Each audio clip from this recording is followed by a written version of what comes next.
તમે જોયું હશે આગળ આપણા ગુરુજીએ કીધું કે અહીંયા વડાપ્રધાન આવ્યા ત્યારે એમણે 50 કરોડ રૂપિયાનો ખર્ચો કર્યો। સાથીઓ, આ તો એક જ પ્રોગ્રામનો હિસાબ એમણે આપ્યો। એ પ્રકારના તો વિકાસ પર્વ થયા, વિકાસ મહોત્સવો થયા, અમૃત મહોત્સવો થયા, એ પ્રકારે ગૌરવ યાત્રાઓ કાઢવામાં આવી। તમામ પ્રોગ્રામોમાં આદિવાસી પ્રજાના કરોડો રૂપિયાનો આ લોકોએ ખર્ચો કર્યો છે।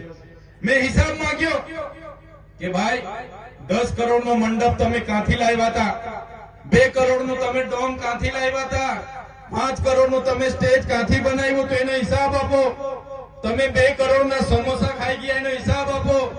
તમે 2 કરોડ 40 લાખનું ટોયલેટ લાવ્યા મોદી સાહેબ માટે એનો હિસાબ આપો।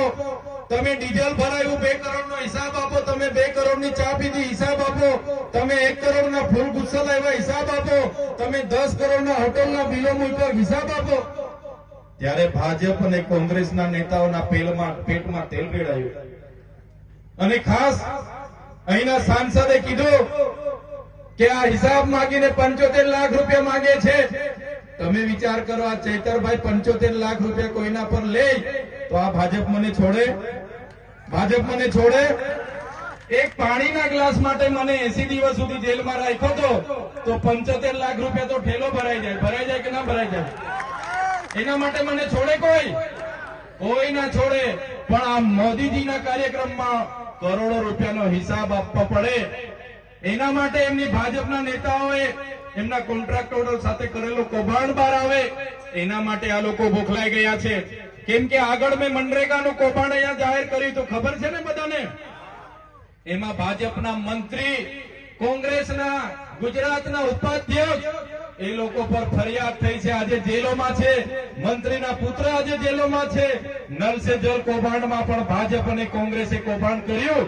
આજે નળ તો આપણા ગામમાં આવી ગયા, પણ નળમાંથી એક ટીપું પાણી આપણને આજ દિન સુધી મળ્યું નથી। મળ્યું છે તમને? બેનો બોલતા નથી, પાણી આવતું હોય તો કેજો પાછા, અહીંયા ખોટા નહીં પડી અમે। આવે છે પાણી? બસ આ લોકોએ કૌભાંડો જ કર્યા છે।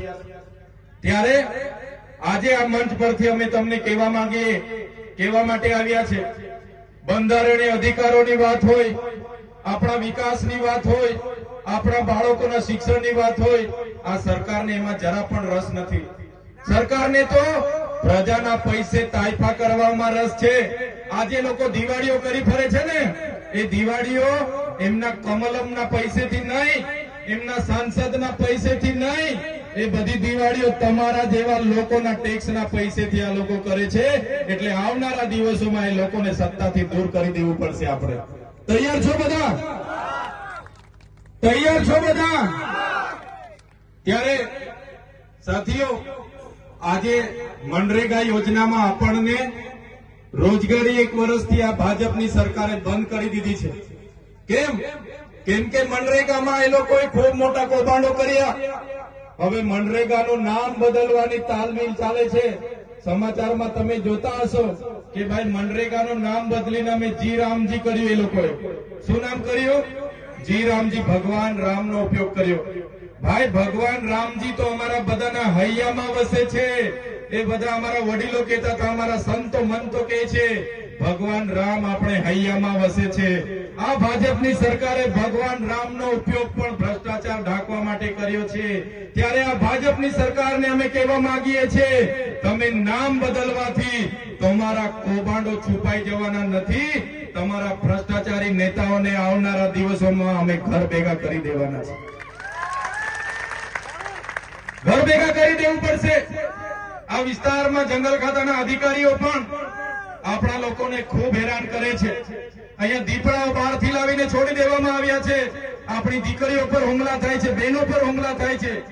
અત્યાર સુધી એટલું મોટું જંગલ હતું ત્યારે કોઈ વાઘ ને કોઈ દીપડા નહોતા આવતા। હમણાં દીપડાઓ બહારથી લાવીને આપણા લોકોને હેરાન કરવા માટે અહીંયા છોડવામાં આવે છે અને આપણા લોકોને હેરાન પરેશાન કરે છે। ત્યારે એ જંગલ ખાતાના અધિકારીઓને પણ આ મંચ પરથી કહેવા માંગુ છું, તમારું જંગલ ખાતું 1927માં આવ્યું છે। અમારો આદિવાસી અમારા જંગલો વચ્ચે હજારો વર્ષથી રહે છે।